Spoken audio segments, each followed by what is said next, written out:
우리는 지난 2주 동안 빛이 있으라라는 제목으로 신년 특별 새벽 기도회를 진행했습니다.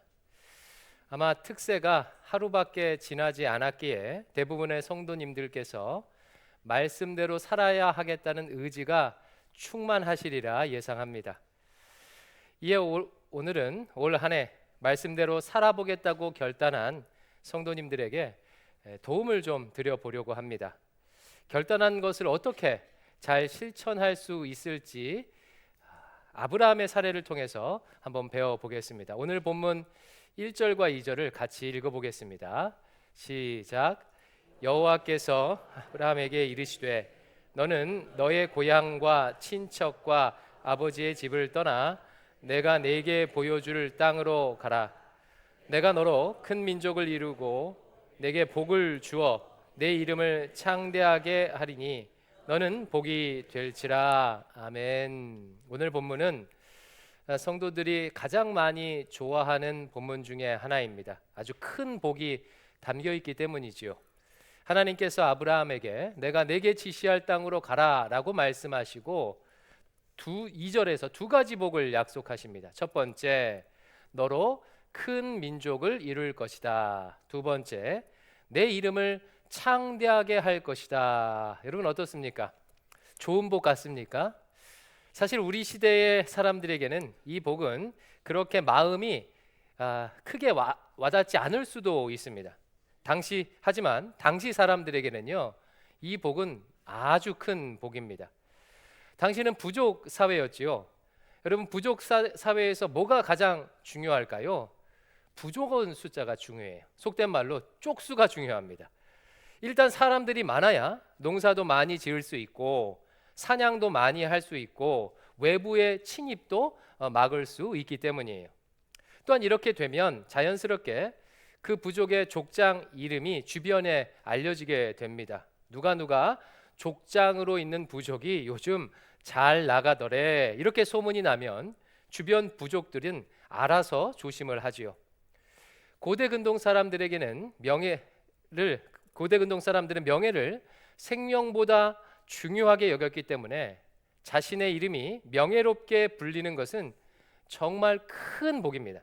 그런데 성경을 조금 더 주의 깊게 자세히 읽어보면 하나님께서 주신 이 약속이 굉장히 이상하다는 것을 발견할 수가 있습니다. 우리는 모든 결과를 알고 이 본문을 보니까 자연스럽지만 아브라함 입장에서는요, 이 약속을 따져보면 물음표가 생길 수밖에 없어요. 오늘 설교는요, 이 이상함이 오늘 설교의 핵심입니다. 뭐가 이상한지 한번 살펴보겠습니다. 첫 번째 이상한 것, 두 가지인데 첫 번째 이상한 것은 하나님께서 큰 민족과 이름을 창대케 하시려는 그 약속에 비견했을 때 하나님께서 이상한 사람을 택하셨다는 거예요. 우리나라 말에 잘될 나무는 떡잎부터 알아본다는 말이 있습니다. 크게 성공할 사람은 근본부터가 남다르다, 그럴 만한 이유가 있다라는 뜻이지요.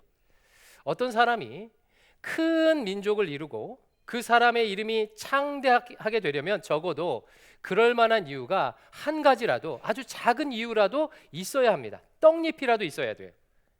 그러나 성경을 읽어보면 본문은 아브라함을 정반대로 소개하고 있습니다. 12장 1절 이전에 아브라함을 소개하고 있는데 본문이 아브라함을 어떻게 소개하는지 한번 보겠습니다. 31절 말씀 제가 읽습니다. 데라가 그 아들 아브라함과 하란의 아들인 그의 손자 롯과 그의 며느리 아브라함의 아내 사레를 데리고 갈대아인의 우르를 떠나 가나안 땅으로 가고자 하더니 하란에 이르러 거기 거류하였으며. 아브라함을 어떻게 소개하고 있습니까? 고향인 갈대아인의 우르를 떠나서 가나안 땅으로 온 가족이 이주하는 사람으로 소개하고 있어요. 갈대아인이라는 것은 바벨론 사람을 칭하는 말입니다. 아브라함의 가족은 원래 바벨론 사람들의 도시 우르에서 살았습니다. 그러나 아브라함의 형이자 장자였던 하란이 우르에서 죽었고 이후 아브라함의 아버지 데라는 온 가족을 이끌고 3대가 고향 땅을 떠난 거예요. 여러분, 이것은 무엇을 의미할까요? 이것은요, 아브라함의 가족들이 쉽게 말해서 난민이라는 뜻입니다. 난민. 지금도 온 가족을 데리고 해외로 이민을 가는 일은 쉬운 일이 아닙니다. 근데 지금으로부터 약 4천여 년 전이에요. 4천여 년 전. 고향을 떠나서 그것도 3대가 다른 지역으로 이동을 하는 것은 그야말로 목숨을 건 행위입니다. 웬만해서는요 그렇게 안 해요. 그렇다는 것은 이런 결정을 할 수밖에 없는 긴박한 사정이 아브라함 가족에게 있었다는 뜻이에요. 아브라함 가족은 바벨론 지역에서 밀려나 다른 지역으로 떠나갈 수밖에 없었던 난민이었습니다. 또 성경이 어떻게 아브라함을 소개하는지 보겠습니다. 29절 30절 같이 읽어볼까요? 시작. 아브라함과 나홀이 장가 들었으니 아브라함의 아내의 이름은 사레며 나홀의 아내의 이름은 밀가니 사레는 임신하지 못하였으므로 자식이 없었더라. 아브라함의 아내 사레가 자식이 없다고 소개하고 있어요. 또 32절에서는요 이렇게 소개를 해요. 데라는 나이가 205세가 되어 하란에서 죽었더라. 여러분, 소개가 거듭될수록 가관이죠. 난민인 것도 처참한데 자식도 없고 집안의 가장도 죽었대요. 그리고 나서 12장 1절이 나오는 겁니다. 그러니까 이것을 다 붙여서, 이 문맥을 붙여서 읽으면 이렇게 되는 거예요.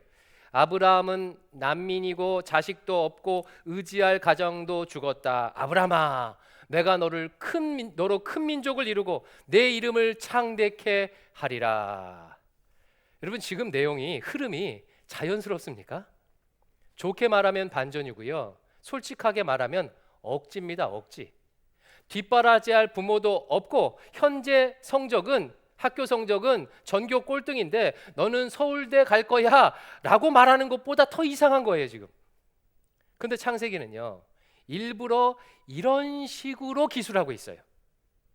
여러분, 그러면 성경이 무엇을 말하려고 하는 것일까요? 왜 이런 식으로 기술하는 것일까요? 그것은 하나님의 택하심에는 어떤 인간적인 조건이 전혀 필요 없다고 지금 말하고 있는 거예요. 이상하게도 우리 하나님께서는 배경 좋은 사람이나 능력 있는 사람을 택하여 들어쓰지 아니하고 항상 뭔가 심하게 결핍이 있는 사람들을 사용하십니다. 여러분, 노아는 어떤 사람이었죠? 노아는 500세까지 자식이 없던 사람이었어요. 고대 근동에서는 자식이 없다는 것이 저주를 받았다는 것을 뜻했습니다.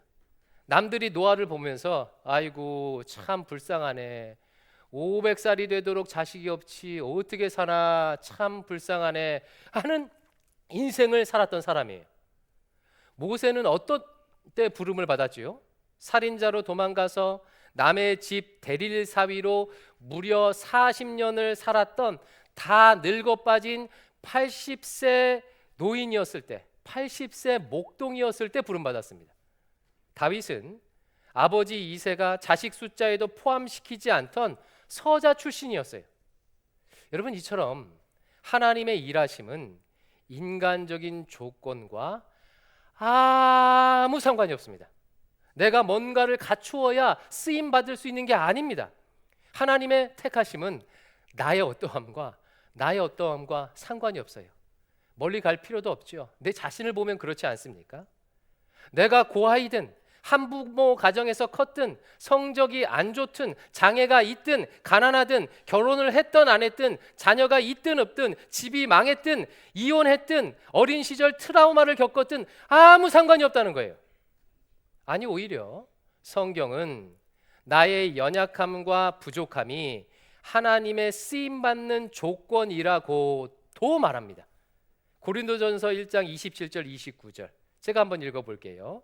그러나 하나님께서 세상에 미련한 것들을 택하사 지혜 있는 자들을 부끄럽게 하려 하시고 세상에 약한 것들을 택하사 강한 것들을 부끄럽게 하려 하시며 하나님께서 세상에 천한 것들과 멸시받는 것들과 없는 것들을 택하사 있는 것들을 폐하려 하시나니 이는 아무 육체도 하나님 앞에서 자랑하지 못하게 하려 하심이라.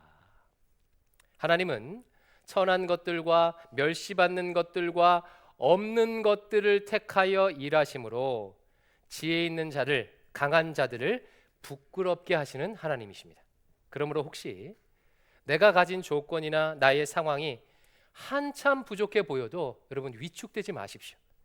오히려 이 말씀에 따르면 기대하셔야 되는 거예요.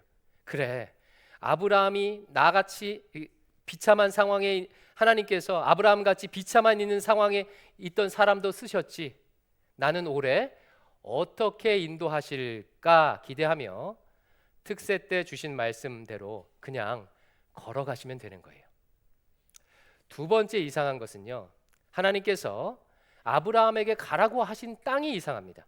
앞에서 보았듯이 아브라함의 가족들은 우르를 떠난 난민들이었어요.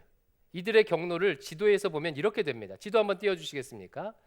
자, 3시 방향이, 오른쪽 3시 방향이 우르고요, 가나안은 왼쪽 9시 방향에 있습니다. 아브라함의 아버지 데라는 저 우르에서 떠나서 가나안으로 가려고 이동을 했습니다. 중간 12시 방향에 있는 하란에서 그 중간에 머물렀어요. 여러분, 왜 직선 코스로 안 가고 위로 이렇게 삥 돌아갔을까요? 저기 가운데가 아라비아 사막이에요. 그러니까 사막이니까 갈 수가 없습니다. 물이 있는 경로를 따라서 이동하는 거예요. 그런데 여러분, 이 지역 전체에 대해서 이해할 필요가 있어요. 지도 2번 띄워주시겠습니까? 예전에도 한번 보여드렸죠. 지금 지도에 나오는 지역을 고대 근동 지역이라고 말합니다. 고대 근동 지역은 강을 중심으로 도시가 번성했어요. 이 북동쪽에 있는 유프라테스 티그리스 강을 중심으로 메소포타미아 문명이 발달을 했고, 남서쪽은요 나일강을 중심으로 이집트 문명이 발생을 했습니다. 그래서 큰 나라들은 이 두 지역을 중심으로 생겨났어요. 티그리스 유프라테스 강 주변에서는 아수르, 바벨론, 페르시아 같은 제국이 탄생했고, 나일강 주변으로는 이집트가 정통 강국으로 자리 잡았습니다. 반면에 이 두 문명 중간에 저 끼어 있는 저 빨간색 작은 지역이 바로 가나안 땅입니다. 아브라함의 목적지 가나안 땅이에요. 가나안 땅은요 대부분이 산악 지역이에요. 그리고 소수 부족들이요, 여러 소수 부족들이 난립한 지역이에요. 이제 내려주십시오. 그럼 여러분 한번 생각해 보세요. 큰 민족을 이루고 이름을 떨치려면요, 여러분 어디로, 저 지도 중에서 어디로 가야 하겠습니까? 크게 되려면 큰 물에서 놀아야 하는 거잖아요. 성공하려면요 서울로 가야 하는 거예요. 근데 지금 아브라함은 어디서 어디로 이동하고 있지요? 문명의 발상지인 바벨 지역을, 우루 지역을 떠나서 시골 동네 가나안으로 이동하고 있는 거예요. 1절 말씀, 여호와께서, 같이 읽어볼게요. 시작. 여호와께서 아브라함에게 이르시되 너는 너희의 고향과 친척과 아버지의 집을 떠나 내가 네게 보여줄 땅으로 가라. 이 구절만 보면 하나님께서 뭔가 대단히 좋은 것으로 인도하시는 것 같은데, 실제로는요 비옥한 땅, 비옥한 평야지대, 문명이 발달한 도시를 떠나서 농사 지을 땅도 별로 없는 낙후된 곳으로 지금 가라고 하시는 거예요. 여러분, 이건 역시 하나님께서 일하시는 특별한 방식입니다. 우리는 비전이 크면 당연히 그에 걸맞는 단계를 거쳐야 할 것이라고 기대를 해요. 큰 민족, 큰 이름을 약속하셨으니 더 넓은 도시, 더 넓은 땅, 더 발전된 곳으로 갈 것을 기대할 수가 있습니다. 그러나 하나님은 매우 자주 우리를 작은 일로, 보잘것 없는 일로 부르십니다. 대학원까지 나온 나를 아기 똥기저귀 갈고 분유타야 하는 육아로 부르세요. 교회 학교에서 몇 명도 되지 않는 말 안 듣는 아이들을 나에게 맡겨주시거나 잘 나오지도 않는 순원들을 수년 동안 섬겨야 하는 일로 부르시기도 합니다. 큰 민족이나 창대한 이름은커녕 아무도 알아주지 않는 외딴 곳에 고립시키는 경우가요 정말 많이 있습니다. 여러분, 만약 지금 여러분께서 이런 과정을 겪고 계시다면 당황하지 마십시오. 지금 잘 가고 있는 것입니다. 믿음의 선배들도 그랬어요. 여러분, 요셉을 한번 생각해 보세요. 요셉은 애굽의 총리와 전혀 상관없는 길로만 인도받았어요. 뭐 고시 합격하고 공을 세우고 진급하고 이런 게 아니죠.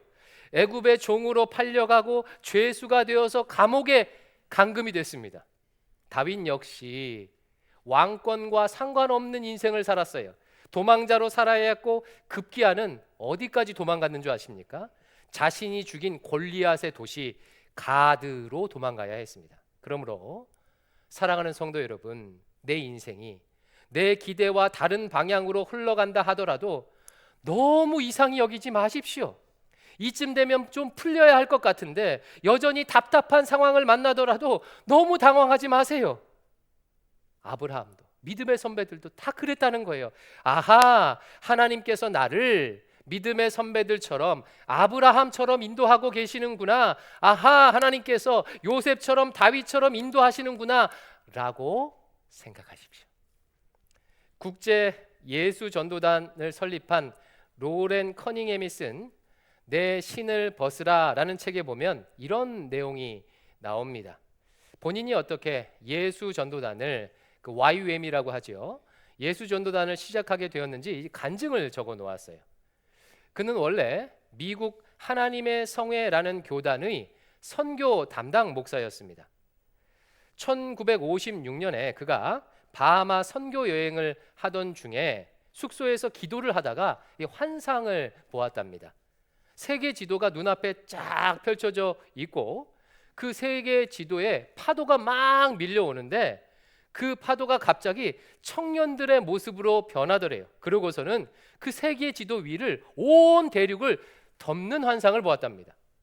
너무나 실감이 나서 그 순간 하나님께서 주신 비전이라는 것을 확신했대요. 그리고 그때부터 젊은이들을 통해 전 세계에 복음을 전해야겠다라는 마음을 먹고 실천하기 시작했답니다. 그런데 자신이 노력하면 노력할수록 상황은요, 정반대로 흘러갔대요.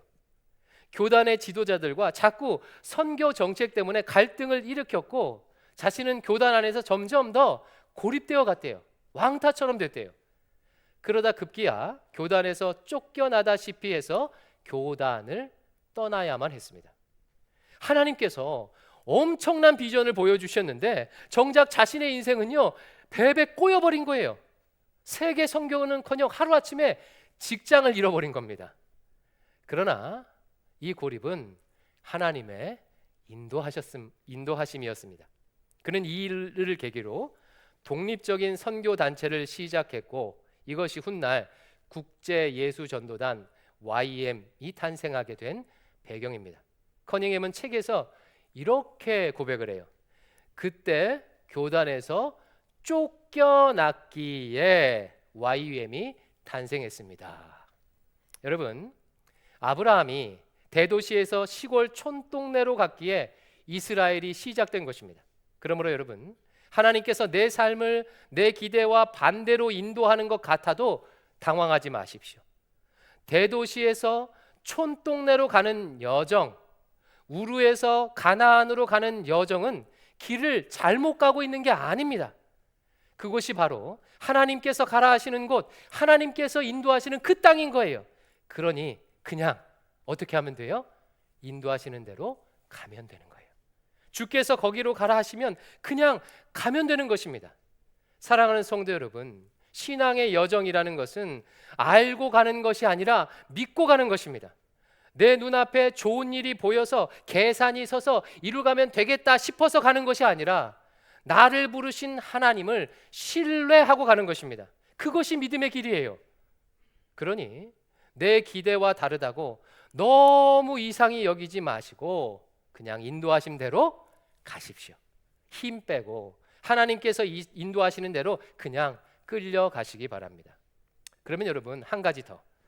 왜 이런 괴리가 나타나는 것일까요? 왜 우리의 기대와 하나님의 역사가 정반대로 흘러가는 것처럼 보이는 이유는 무엇일까요?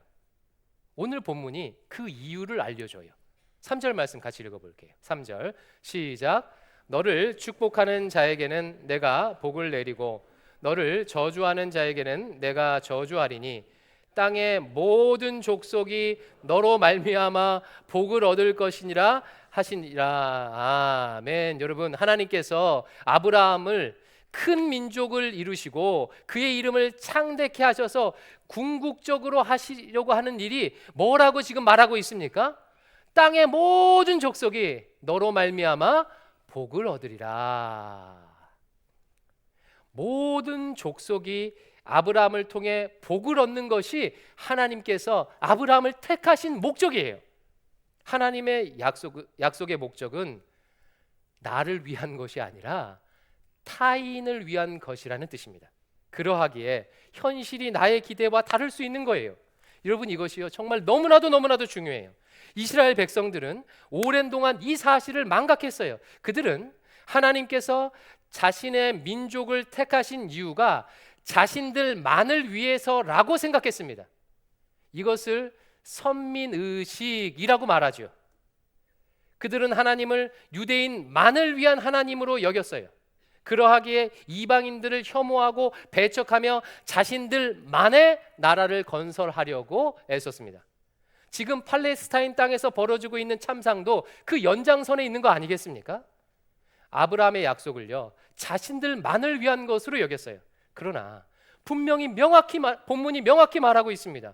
하나님께서 아브라함을 택하신 이유는 모든 민족이 그를 통해 복을 받기 위해서다라고 말입니다. 하나님께서 나를 택하신 이유도 마찬가지입니다. 나를 먼저 하나님 백성 삼으신 것은 여러분 오해하지 마십시오. 나 잘되게 하려고 하는 것이 아니라 나를 통해서 타인이 복을 얻도록 하기 위해서입니다. 때문에 이 과정에서 내 인생은 자꾸 꼬이는 것 같고 반면 다른 사람들은 잘 풀리는 것 같은 그런 느낌을 받을 수 있는 거예요. 괴리가 나타나는 것입니다. 만약 여러분의 삶이 지금 그렇게 보인다면 무슨 뜻이에요? 잘 살고 있다는 뜻이에요. 내 인생은 기대하는 방향과 다르게 흘러가고 나는 복과 상관없이 사는 것 같은데 나로 인해서 옆에 있는 교우가, 이웃이, 직장 동료가, 이 신내동 주민들이 복을 받고 있다면요 아주 잘 살고 있는 겁니다. 그냥 그렇게 그 방향으로 계속 걸어가시면 돼요. 그냥 가시면 됩니다. 표정이 별로 안 좋으시네요. 아니 목사님 너무한 거 아닙니까? 그러면 나는 뭡니까? 나는 내 인생은 뭡니까? 다른 사람은 나 때문에 복 받고 그럼 나는 언제 복을 받는 것입니까?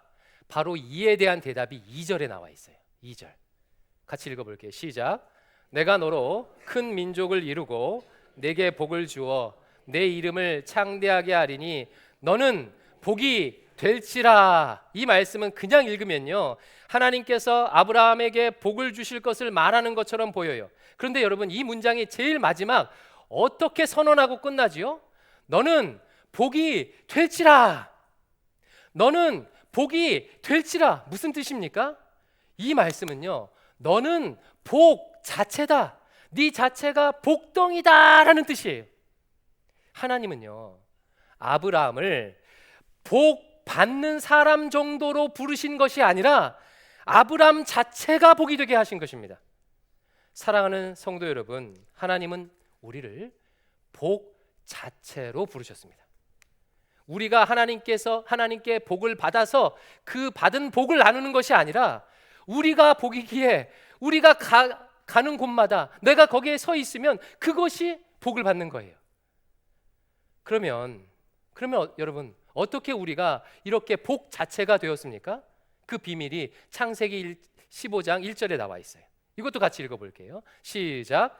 이후에 여호와의 말씀이 환상 중에 아브라함에게 임하여 이르시되 아브라함아 두려워하지 말라.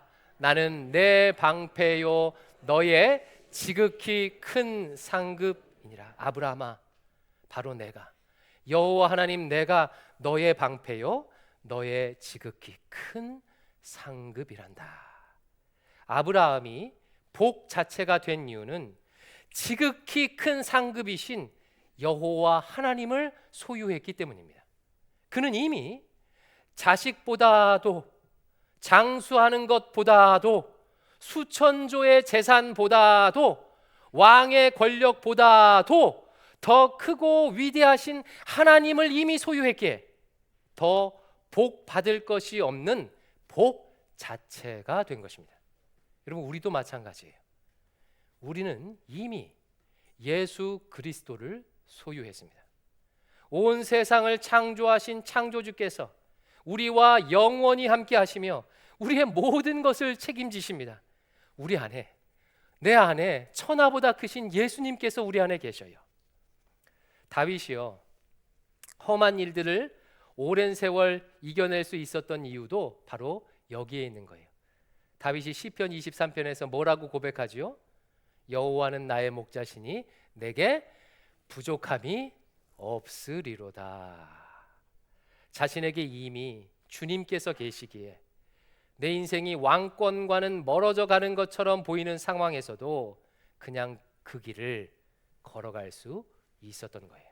사랑하는 성도 여러분, 우리는 복을 받지 못하고 있는 것이 아니라 이미 받을 복을 다 받았어요.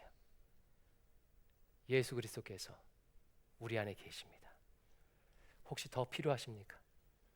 예수님께서 우리 안에 계십니다. 믿음이란 이 사실을 실제 삶 속에서 누리는 것을 말합니다.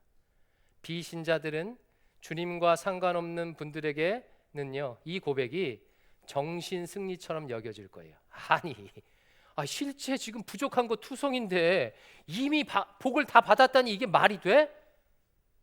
이럴 것입니다. 그러나 날마다 주님과 동행하며 예수 그리스도의 음성을 들을 수 있는 분에게는 이 고백은요, 살아있는 실제입니다. 정말 주님으로 인해서, 정말 주님으로 인해서, 정말 예수님으로 인해서 부족함이 없습니다. 말씀을 맺겠습니다. 2026년도 주님은 우리를 복동이로 부르셨습니다. 여러분은 어디에 부름을 받았습니까? 혹시 내 상황이 초라하다고 낙심하지 마십시오. 나를 부르신 곳이 내 기대와 달라 보여도 너무 이상하게 여기지 마십시오. 하나님의 역사는 대도시 우르가 아니라 촌동네 가나안에서 펼쳐지는 것입니다. 나는 복받기 위해서 부름받은 사람이 아니라 내 자신이 이미 복이라는 것을 기억하십시오. 예수님이 내 안에 계시기에 내가 복동입니다. 그러니 그냥 가시면 돼요. 뭐 대단한 일을 해야 하는 게 아닙니다. 부르신 곳으로 그냥 걸어가시면 돼요. 여러분이 가는 곳곳마다 반드시 복이 임할 것입니다. 올 한 해 복동이로 살기를 주의 이름으로 축원합니다. 우리 이 마음을 담아서 나를 지으신 하나님이란 찬양할게요. 나를 지으신 이가 하나님이시고요, 나를 부르신 이가 하나님이세요. 내 인생 돌아보면 왜 하필 나를 이때 부르셨는지 내 자신 바라보면 알 수가 없잖아요. 하나님 신뢰하고 의지합니다. 하나님께서 내 삶을 신실하게 인도하실 줄 믿습니다. 그 은혜 안에 믿음으로 걸어가겠습니다. 이 마음 담아서 우리 고백합시다. 찬양하겠습니다.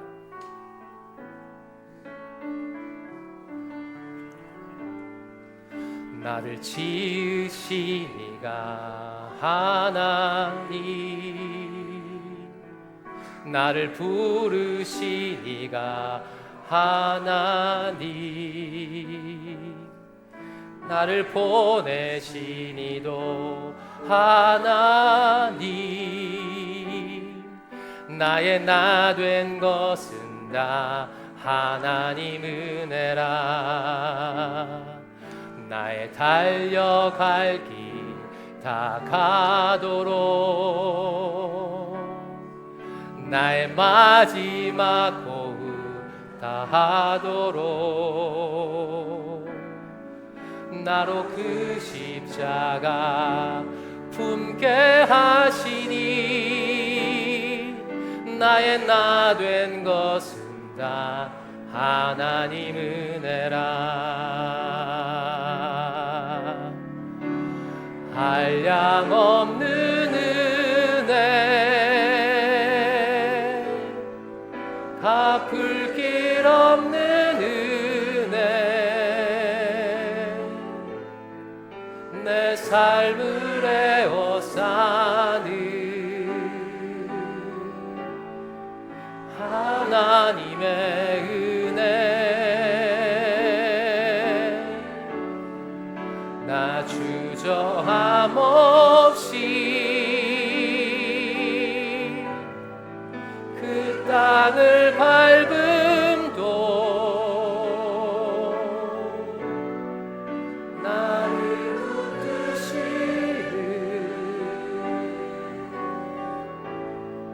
붙드시는 하나 우리 한 번 더 찬양하겠습니다. 나를 지으신 이가 나를 지으신 이가 하나님 나를 부르신 이가 하나님 나를 보내신 이도 하나님 나의 된 것은 다 하나님 은혜라 나의 달려갈 길 다 가도록 나의 마지막 호흡 다 하도록 나로 그 십자가 품게 하시니 나의 나 된 것은 다 하나님 은혜라 한량 없는 은혜 갚을 길 없는 은혜 내 삶을 에워싸는 하나님의 은혜 나 주저함 없이 그 땅을 밟음도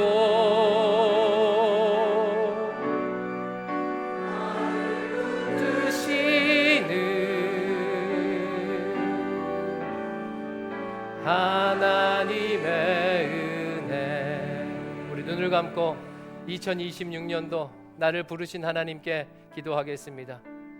여러분 이상한 길로 가는 것 같습니까? 원래 그래요. 원래 그렇습니다. 원래 부르심이란 그렇습니다. 이상히 여기지 마세요.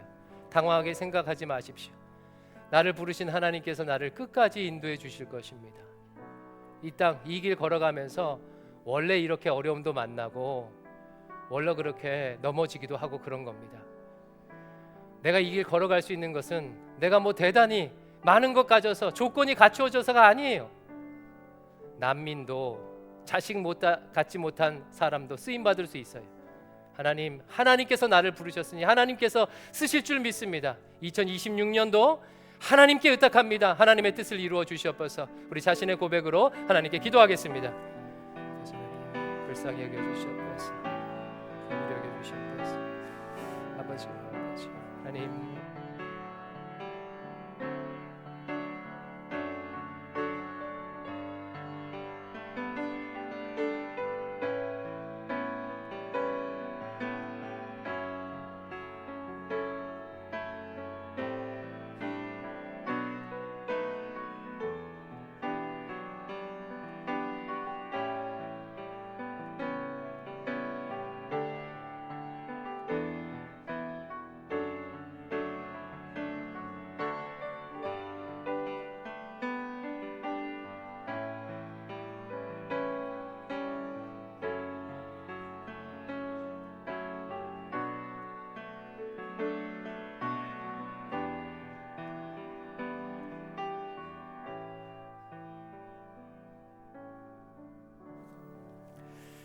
예수님 이름으로 기도하옵나이다.